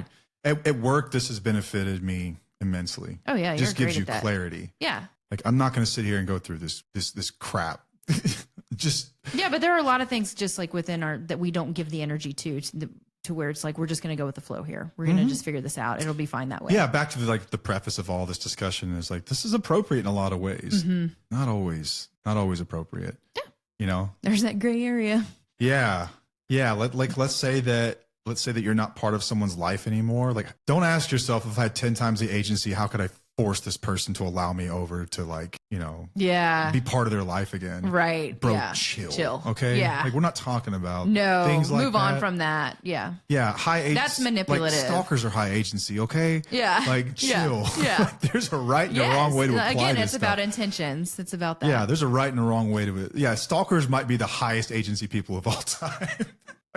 You're going to tell me no? Well, guess what? I'm showing up with binoculars. Oh my God. It's so creepy. That's some creepy shit. Beyond creepy. Okay. That one I think was my favorite of them all. But the next one is probably the most relevant to listeners, I would think. The rumination trap. Yeah. I had an episode on rumination recently. You Paige's did. perspective. I did. What was the gist of that? I remember the episode. Just being in that trap. Like, we need to cultivate our feelings that we want instead of being stuck in that trap of rumination, because it just like, it doesn't do you any good. It just keeps you stuck. It's just like the midwit meme. It's the same part. Overthinking. Like that. It's just overthinking. Just it's just heavy it's just mind. like you're just constantly thinking of the what ifs, and that even goes along with my recent Paige's perspective of, instead of saying what if, say even if. You're going to be able to handle it anyway. Yeah. Because when we start to ruminate, we get stuck in the. It's disempowering, because you're like constantly asking what if, and you think that you can't handle things, but in reality, you're not as broken as you think, and you can handle a lot more. So it's better to say even if instead of what if, because you can handle a lot more shit, but we're so scared because we think we can't handle it. So that kind of happens in the rumination trap. Yeah. The way that Mac describes it in this essay, he said, it's like spending your entire life scrolling the metaphorical Netflix home screen, unable to find the perfect film. How many times have we done that? Sat there and just gone through the menu over and over and over and over. Then you open up a different app. Let's check Prime Video. Oh, let's look at Hulu. But you never decide on anything. You and our son The worst about are this. the worst when it comes to music too. Like, not knowing what you want to listen to. And I'm just like, I'm putting this on and we're going to listen to it and see what happens. But it's constantly, let me just pick something, damn it. Here's what I'll do. Oftentimes I'll have a song in mind, but instead of going to pick that song, I'll go through a mixtape, and then for 20 minutes I'll cycle through songs and just ultimately go back to the one I wanted in the beginning. You know what I mean? Yes. I do that a lot. Yes. But anyway, here's what the rumination trap does. The ruminating perfectionist keeps kicking cans down the road because they can't find a perfect option with zero perceived risk, only to end up with lots of cans and no more road to kick them down. I think that's it. We look for a risk-free, perfect solution. Yeah, and that doesn't exist. It doesn't exist. It does not exist. People don't understand that. Like, every choice that we make, there's going to be a risk involved. No matter what. What did Stoll say? Thomas Sowell said, there are no such thing as decisions, only trade-offs. Yes, exactly. Yes. Yeah. There's just trade-offs in life. We've talked about this on the podcast. I don't know if we had an episode on it, but I know that we've discussed it recently. We've talked about it a lot in the car and like personal. Just I know we walking do. around the I know. And house. sometimes it's starting to get mixed up because we have a lot. This is like what our relationship is. We talk a lot about things that we read. This is what we do. This is what we've done since we were kids. So it's kind of quite, it's like, wait, did we put that in the podcast? Did we discuss that in the podcast? Or was this just a conversation we had in the car? Yeah. But yeah, there's going to be a risk to everything. It's always trade-offs. Like, if you stay stuck in a relationship, like, there are risks involved there. You think it's safe, but the risks are, if you have children, there's going to be a lot more risks with that. Yep. There are risks when you leave. Like, there's so many risks in all this decisions that we make. And rumination makes you think that you're in control when you're really not, because it's just thoughts. It's not action. So you just think that you are in control of what's going on. It's crazy, isn't it? Make that make sense. It's because we're in our head all the time. This is why I'm so big on present moment awareness and practicing staying present. And people think I'm crazy sometimes when I say that. It's like, well, that's not what I need to do. But it is, because you're not thinking about these things. You're actually just sitting there in reality. And that's what's important, is being in reality, not ruminating all these thoughts that you're not going to do anything about anyway. My first therapist used to tell me to look down at my feet. Mm-hmm. She would say, look at your feet and stare at your feet. Because where your feet are is where you are, but that's not your head. Where are you? She would ask me that during sessions, like, where are you at right now? And she'd say, look at your feet. Because I'd be future tripping about a million different things that haven't happened yet, and what I would do in each situation. And I drive myself crazy with all the what ifs in life. all kinds of shit. Yeah, but also whenever you have conversations with people, like when you had a problem with active listening, did you ruminate in that? Like whenever you're listening to people, because you're not really listening to people, you're just thinking what you're gonna say. That's my overactive brain just thinking like, oh man, they probably don't know about this thing that I read that would really help their perspective. I need to tell them about this author that wrote this thing. And then so I do my best to let that thought be super quick and then file it back. My fear is that I'll forget to tell them and I won't be as helpful to them and they won't like me as much because, that's how I am, people pleaser. Right. But 9 times out of 10, I forget. But that's okay. If I don't say it right then, I just forget it. It's okay. But it's okay because it's better than the alternative of not being present in a conversation. Exactly, because the conversation usually changes anyway. Generally, what they're trying to get at. Maybe it was important for you, but what they were trying to say is not that important. It's even happened a few times. Like with this very essay, I was talking to a friend the other day. One of my favorite people to talk to about stuff like this. I forgot to mention this, and then I think it was like 3 days later, I remembered, and I just texted him out of nowhere. So you can always bring this stuff back up. Maybe it wasn't perfect in the moment, but like he still appreciated it nonetheless. Yeah. So anyway, that's a little bit off. Yeah, no, it's similar to active listening. I guess you could say that. Like your mind's just thinking about things, but the rumination is more about. Like he says, here's what it sounded like in his life. I've spent the last 5 years thinking about leaving my hometown of Doncaster. I think it's or Doncaster. He's from England. I don't know how you say that. Doncaster, and going to New York. There's no perfect option. When my mind thinks of going to New York, it plays a horror film of the expensive rent draining my bank account and me losing contact with my home friends. When my mind thinks of staying in Doncaster, it plays a horror film of me as an old man wondering what could have been if I moved to New York. When faced with those horror films, they opt for more ruminating time. So he says that the escape route for this trap is, how can I take action on this right now? Micro steps. How can I take action on this right now? Yeah. What was the exercise I came up with on this one? Oh, the experiment reframe. So I'm 60% sure this could help. Yeah, that's from him. So I'm trying it for 30 days and reassessing. No forever, just a test. This is very similar to our 90 day. Give it 90 days. Yeah. The 90-day rule of anything that you want to do. Like change something for 90 days and see what it does for you. Yeah, we came up with some of our own exercises, but this one came straight from George. He says, frame things as an experiment instead of some kind of like final solution, perfect solution. So he says, if I'm 60% certain that moving to New York is a better than 40% of staying in Doncaster, okay, it's time to give it a shot. Book the tickets to New York and run the experiment. Success isn't whether your forecast is correct and New York is perfect. It's that you tested the hypothesis. It's more about trying it. That's what success looks like, is trying and experimenting, actually having completed an experiment, than it is having made the perfect life decision. Yeah. So when we talked about situations like this, like what about a trial separation? If you don't know if your marriage could work out, what if you don't know if you could quit drinking forever? Okay. Could you quit drinking for 90 days and be happy? Could you? Okay. And if you were unable to do that, how about 30 or how about 60? And not just drinking. Are you able to stay like happy and do it? Could you find purpose and do it? Run the experiments, try it, see what happens, break it down into small little chunks. Could I live with myself for 30 days? Could I get a part-time job and still be a present mother? Could I do any of these things? You could find out quickly if you just ran the experiment, and it wasn't about making the perfect decision about stuff. I think that people are scared though that they're gonna fuck up or something whenever they do these experiments. But I'm like, no, what you're gonna do is when you're gonna fuck up is when you don't try something and new. you spend 5 years thinking about it. Exactly. Which is the rumination trap. Yes. And then that just keeps you stuck in denial and out of reality for so much longer, and it's gonna be even more difficult. So, but you've got to start somewhere, and you've got to try something. You have to experiment. Yeah. I love looking at things as experiments. I think it's fun. Let's just try it. Let's just try it. Let's just see if we can do this, And then if it doesn't work, it's like, all right, that's okay. Let's try something else and see what happens. That's how this show started. That's how Independently Strong started. Fucking true. That's how our workshop started. That's just fucking evolution. That's just evolving. That's just changing and shifting and growing and doing things. It's like trying new things, experimenting with them and seeing if they work. And sometimes some things won't work forever either. Like it might work for you for like 2 years. Then you're like, oh, this is it. This is the solution. But something else is going to change. Like, welcome to life. Yeah, something else. It's like life is whack-a-mole, man. Yeah. You should just enjoy playing the game. Right. Whack those moles. Right. Something else will pop up. Like, you're never going to arrive at a finish line where you go, oh, everything's perfect now. No, it might feel like that for a day or so. Maybe even a couple of weeks, But the shit's still going to hit the fan. It's like, oh, yes, I figured it out. No one ever figures it all out. But at least you're trying, and at least you're doing something. And you learn from those experiments. Yeah. So use that 60-40 rule. Like if you're pretty sure that doing this is the right thing, but maybe it's not, how about you just decide to test it? And that's what success is testing it. Not whether or not you were correct, but just test it and see what happens. You could be shocked. You might find that it didn't work out, but you tried it. Yeah. You tried it.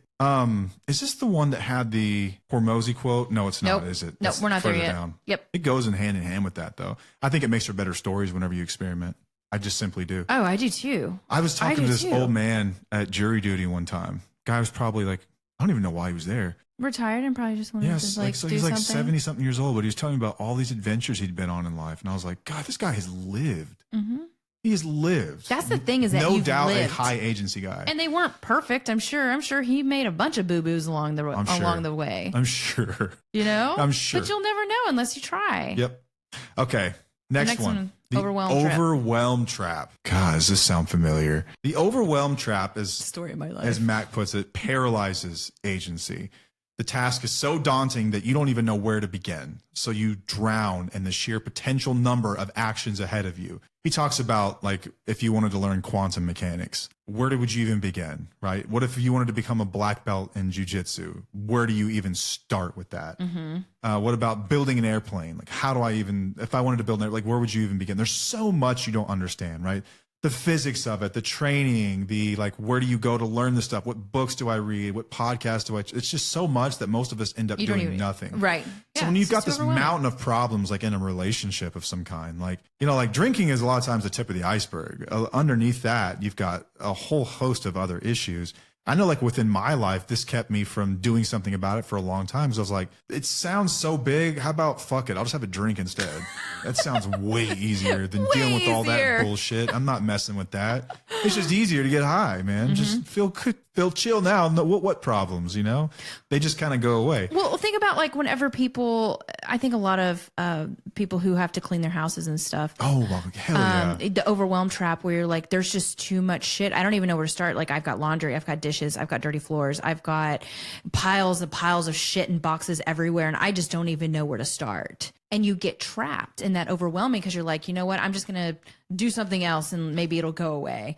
But what happens is that it just gets worse and worse. But you got to figure out where you need to start in order to get out of that trap. I think about whenever we started this show in the company, I think about like when that started. Like, I felt overwhelmed because I knew what I wanted the end thing to look like, sort of, but like, how do you, and what does it take to get there? That's true. In the beginning, it was like, okay, so you would have to have some kind of like entity, right? It would have to have like insurance. It would have to have a URL. It would have to have a logo. It would have to have, and what does it take to require it? So I got to find a logo designer and figure out what that even looks like. I have to file with the Texas Secretary of State for legal protections. I have to find an insurance agent. Then we have to like figure out what our content is, and we have to post every single day, but we don't even know what that looks like. What do you film on? You film on an iPhone, or do you get a camera? And what kind of camera do you get? And you spend a month on that, figuring out what kind of camera to get. And then like how, like, you know, your voice as a creator, like what does that sound like? Like your audience, who are they? Who are the people that are going to listen?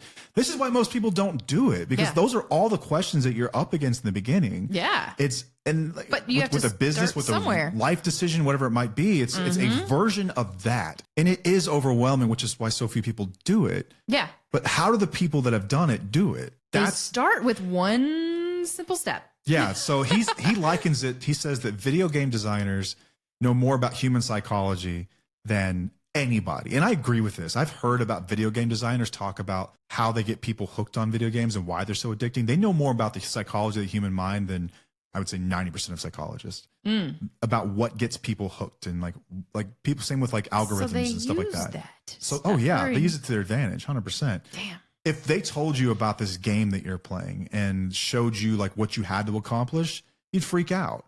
You wouldn't want to play it because it's overwhelming. So what do?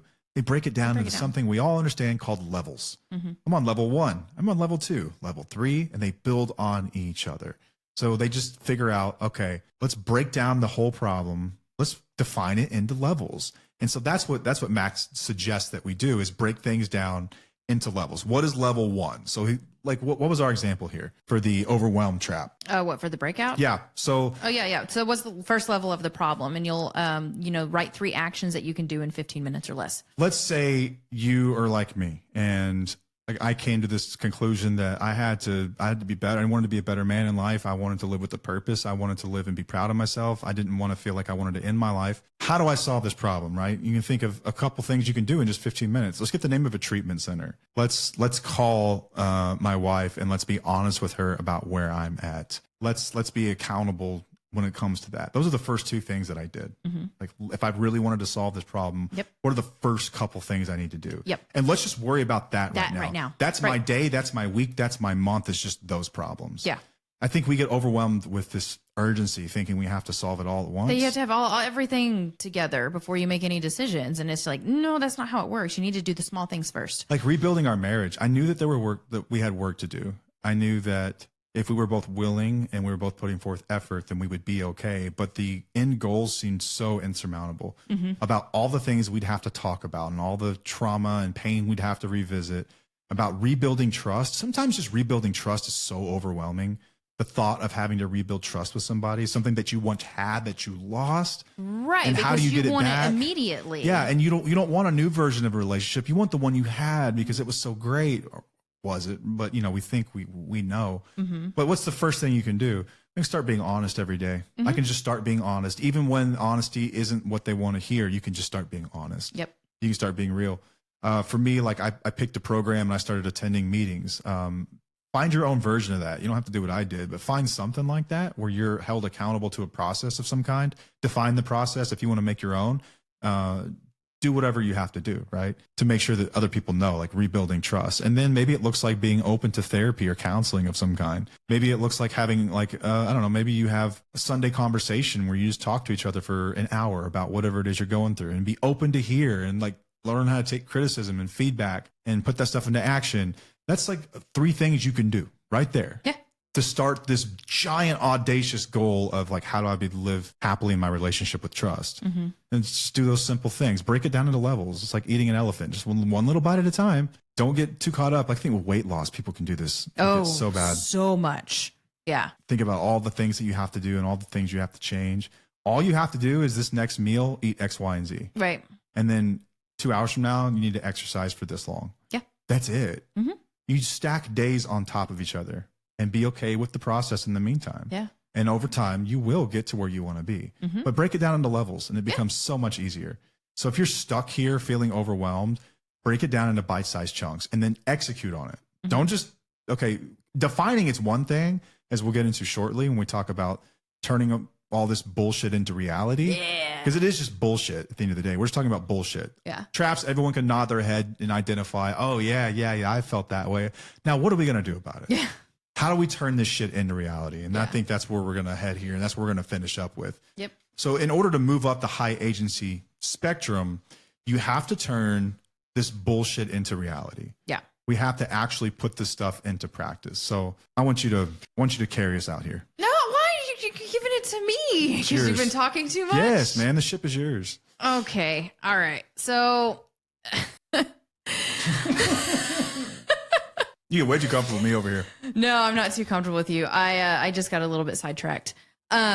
So yeah, this is where like your values are going to go from ideas to action, because we all have values, but we want it, and we all have these ideas, but we want it to go into action. And it's from vibes to reality and from talk to transformations. Because when we talk about this in all of our podcasts, it's like, it's about action, action, action. Because you don't need more inspiration. You all have plenty of that. You need more follow through. And this is where we actually put our values into action. So bullshit versus reality chart. Yeah. I like these. I love this. I thought this was wonderful.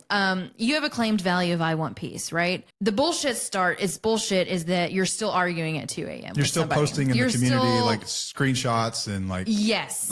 You're still venting and complaining, and you're like you're stuck in the chaos still. You're still stuck in the chaos. And high agency reality is going to be walking away, blocking, saying less, stop complaining, do something about it.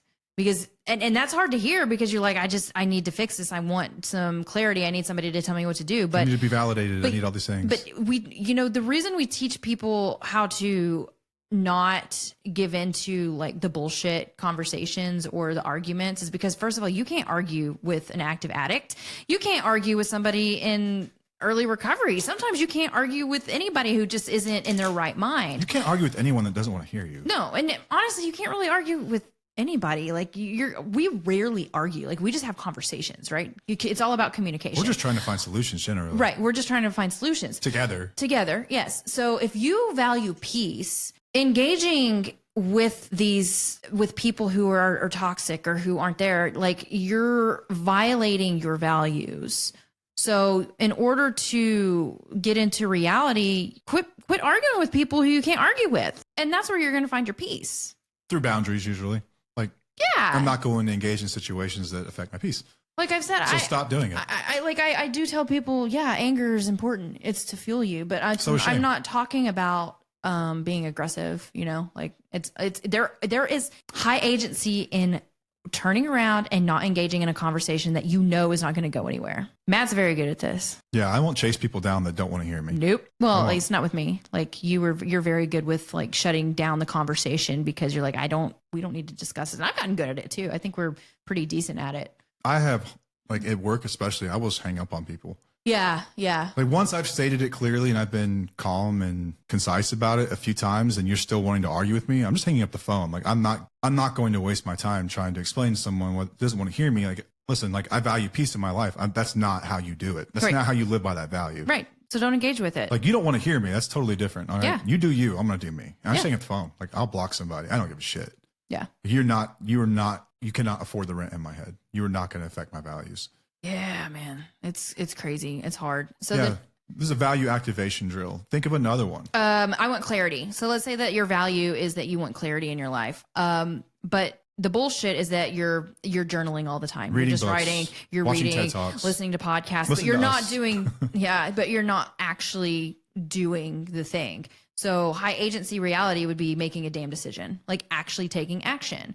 So if you want clarity, just sitting there journaling and doing these things is not going to get you the clarity that you're looking for. It's actually taking action. And that's really difficult for a lot of people to hear, but it's the truth. Yeah, I encourage, journaling and doing these things, but also you need to take fucking action alongside of that. Mm-hmm. Because if you're not, you're just, again, ruminating. Yeah. Like you're just going to go down that path of bullshit.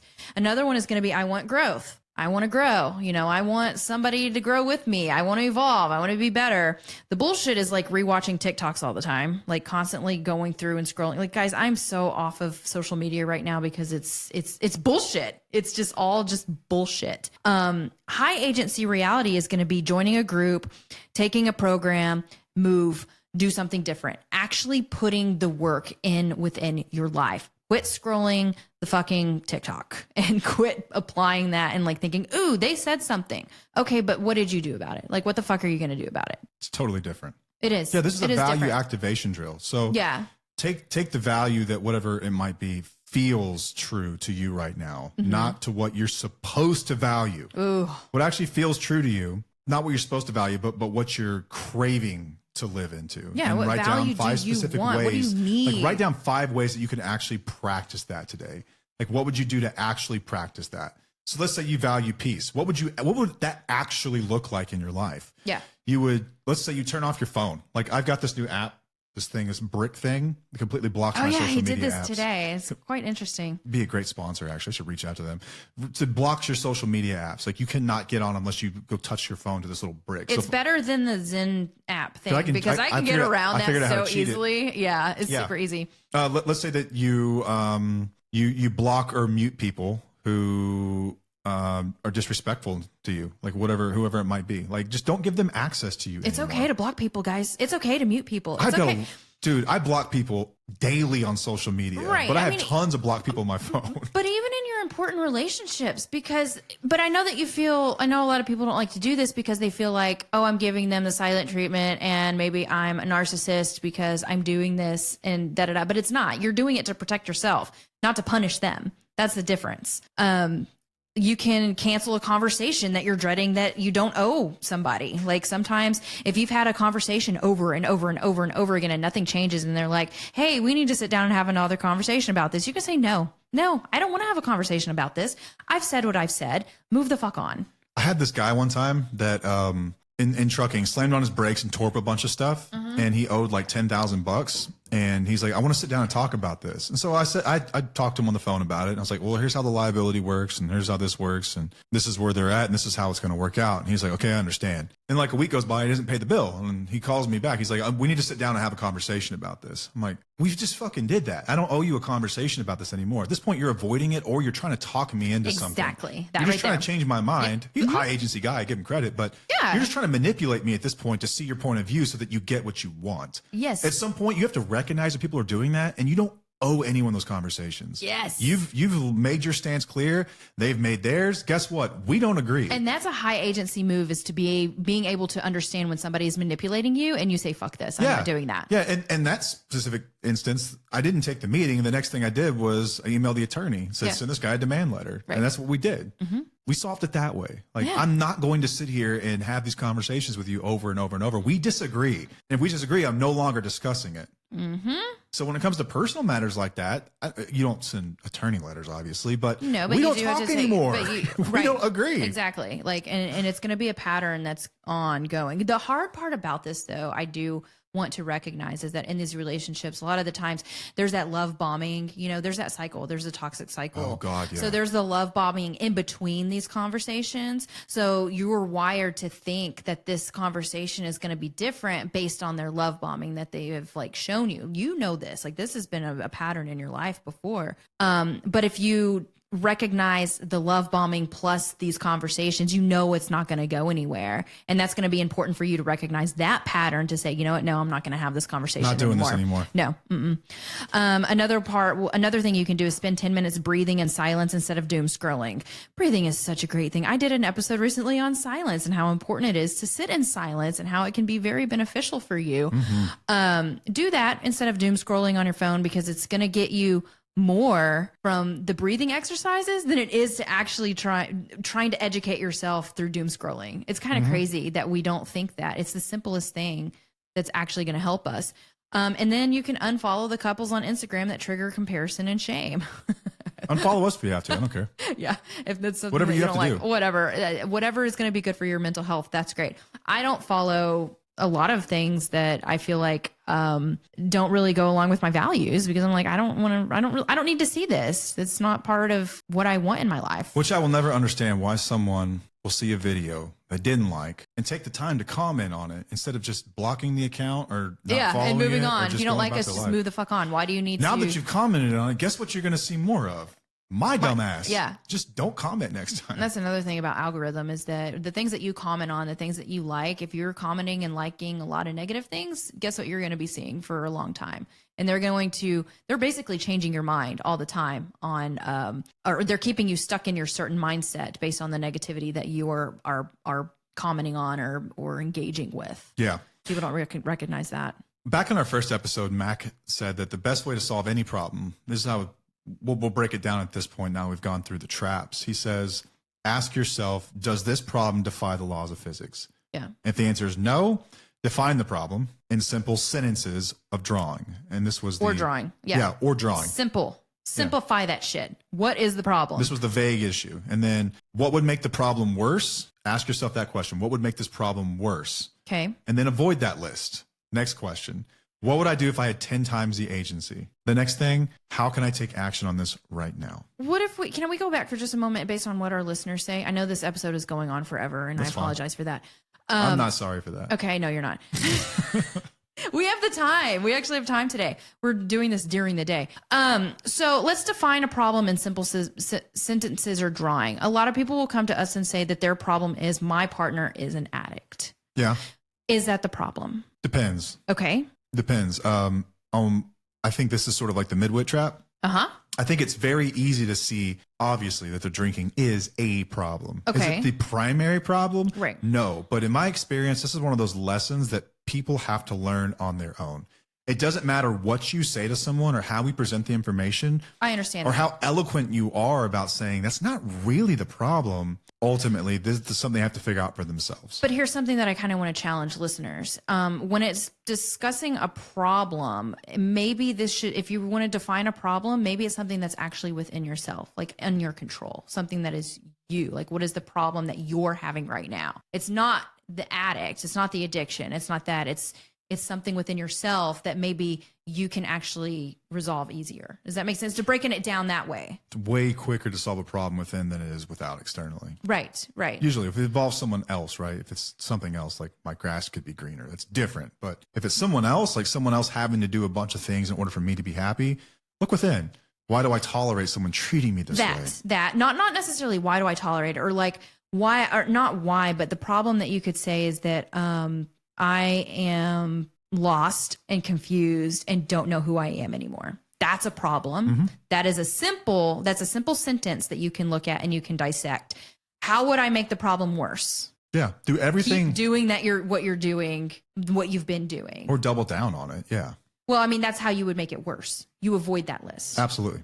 Do the opposite. Then invert what it. would I do if I had 10 times the agency? Yeah. That's when you go through all of the different things. What would the evil twin version of me with 10 times the agency do? Yeah. And then how can I take action on this now? I love that. I just wanted to break this down for our listeners on how you can look at what is the problem that you're having right now currently within your life. Yeah, and there's any part of your life. And if you're someone who Parenting. learns through like illustration and video, highagency.com. They're not selling anything. It's just this essay. It's all the illustrations for this flow chart that we just went through is on that website. Right. Really easy to see. I'm more of like a visual person. Yeah. So it's easy to see that and go, oh. Yeah. I just wanted to talk it out with you. Yeah. Okay. This was the next one. He talks about these different tools. So we went through the value activation exercise, how to actually put some of this stuff into practice, how to take the bullshit and turn it into reality. Yeah. I think that my favorite one, he gives another one. He talks about essentially crowdsourcing some information from the smartest people you know. Okay.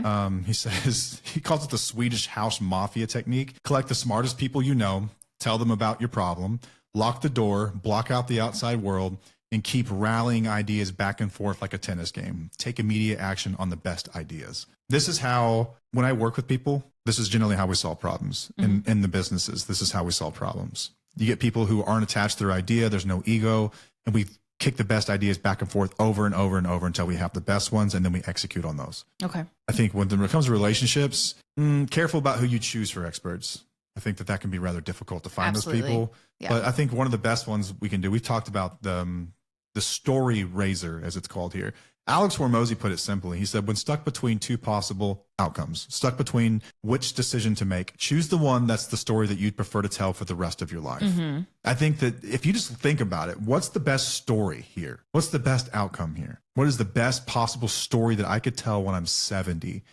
I think that you shoot for that. That's how you turn this into reality, is you have to figure out what is the actual ideal outcome with the best possible story look like? How would I get there? So if you're stuck between two potential options, which is the better story? I love that. Yeah. I absolutely love that. Yeah, that's great. Generally, the one that is the best story is going to be the more difficult of the two. It's going to be the one that requires more sacrifice. It's going to be the one that requires more risk. It's going to More be scars. yeah, more scars along the way, all of that stuff. But it's generally the right thing to do. It's just not easy. Yeah. It is simple, but it's not easy. Right. There's a difference there. Yep. There's a difference. But please go check out highagency.com. It is, it's amazing. Another thing that he recommends is asking for help. Here's what he does. This is really interesting. He has 3 mentors. Okay, but people that he really respects in his life. And he starts by thinking about a good way to write a description for the problem for each one of these people. And before he sends it, he predicts what they'll say. And then he goes back to update what he wrote to address these points in advance. He says, finally, I again try to predict what they'll say to that based on what they've said in the past and what I know of their philosophy. Then after the whole process, I realize I don't need to bother them at all because the answer is now clear. None of them know they are actually my mentors. I love that. Yeah, he said that came from Derek Sivers. Because it says ask for help, but you're not really asking for help.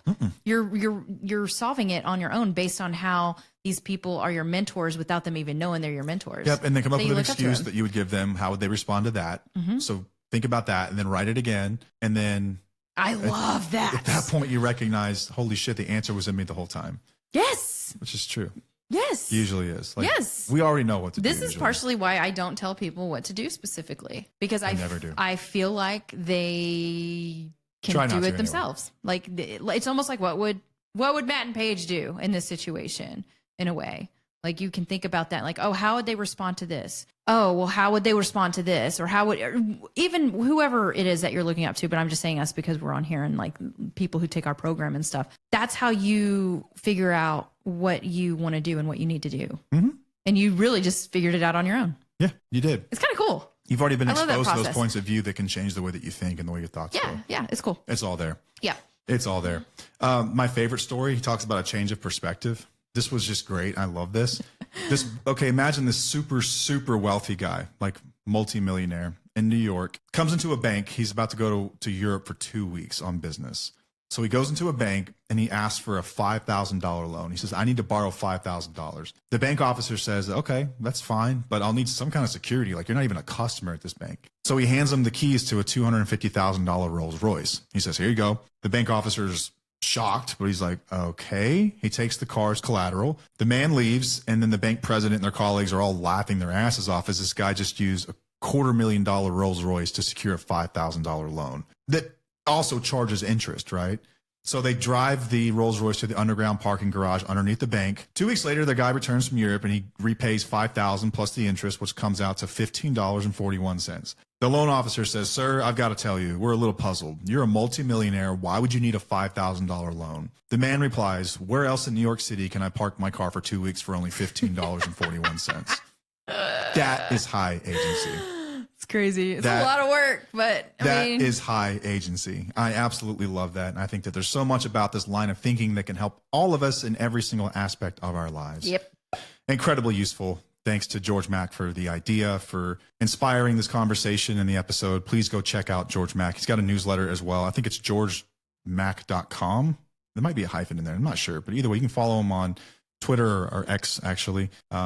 And he's a guy that I've read for a while now, and I would encourage anyone to go read his stuff. He's amazing. He's been on podcasts. You can search his name in podcast apps, and you'll see him pop up. He's greatness. But this website, highagency.com, I think has really distilled down what it is that we're always after and what we're trying to do, especially within our program, to help people make choices that align with their values and live by those things and gain confidence in the decisions they make. And I promise you, it's contagious within yourself. As soon as you start to do it, you will become so empowered, so proud of who you are. You'll ever wonder how in the world you ever question yourself in the beginning. Yeah. It's a beautiful thing to watch people grow this way. And we've seen this more times than I can count. And it's always a privilege to watch. It is. It truly is. It is. Thank you for everyone that has shared their experience with this with us, because it keeps us going and reminds us of why it is that we do this and suscept ourselves to online abuse. So yeah. Anyway, that's all we've got. Well, Did you have anything else? Yeah, I did. There's he did post a video within this essay as bonus material where this person, they're at a they're like at a festival, I think, or a concert, and this guy stands up in the middle of the field where people are sitting and he's just dancing his ass off, and he didn't care. Like, it's not like great dancing. It's just him dancing by himself. And somebody's recording him. And it's like, okay, this is weird. This is awkward. Nobody else is doing it. And then within a few minutes, somebody else comes and dances with him. And then a few minutes later, more people come. And then at the end of it, the entire group of people, thousands of people are dancing with this guy. That's me. Like, I am one of those people. Yes, sir. I will go to like a wedding, or I will go somewhere and I will like get my ass out there and I will dance, and I don't give a shit if nobody else is dancing. Like, I will be the first one on the dance floor. I'm like, come on, at least somebody, maybe you want to come with me and dance, but I will get up there and do it because I don't care. That's high agency. Yeah. It's almost like the guy that starts the wave at the baseball games. Yeah, exactly. You know? Yeah, because people look at you like you're stupid, but then 10 minutes later, they're joining in with you. Yeah. And even if they don't, I don't really care. I'm enjoying myself. And that guy was enjoying himself. He did not give a shit. And it was amazing. I actually cried when I watched that video. It was so cool. I did. I teared up because I was like, that is so powerful. And he didn't care if anybody was going to dance with him. But it did end up doing something. Like, he opened that door to let people have some happiness and joy. And I fucking loved it. It's greatness, man. The energy Absolutely was greatness. amazing. Yeah, it's near the bottom of the page. Check that video out. Yeah. There's some great videos. That's on high there. agency in a video. Again, can be used in beautiful ways, can be used in sadistic and horrible ways too. Yes. But I think that you know the difference. And I hope that you use it well. I hope that you use it well, and I hope that you grow from it. And it's a wonderful idea, and thanks for hanging out and listening to our thoughts on it. It's been fun. This has been a fun one. I enjoyed this. I did too. All right. Well, that's all we got. Until next time, I'm Matt. I'm Paige. And we'll see you. Bye.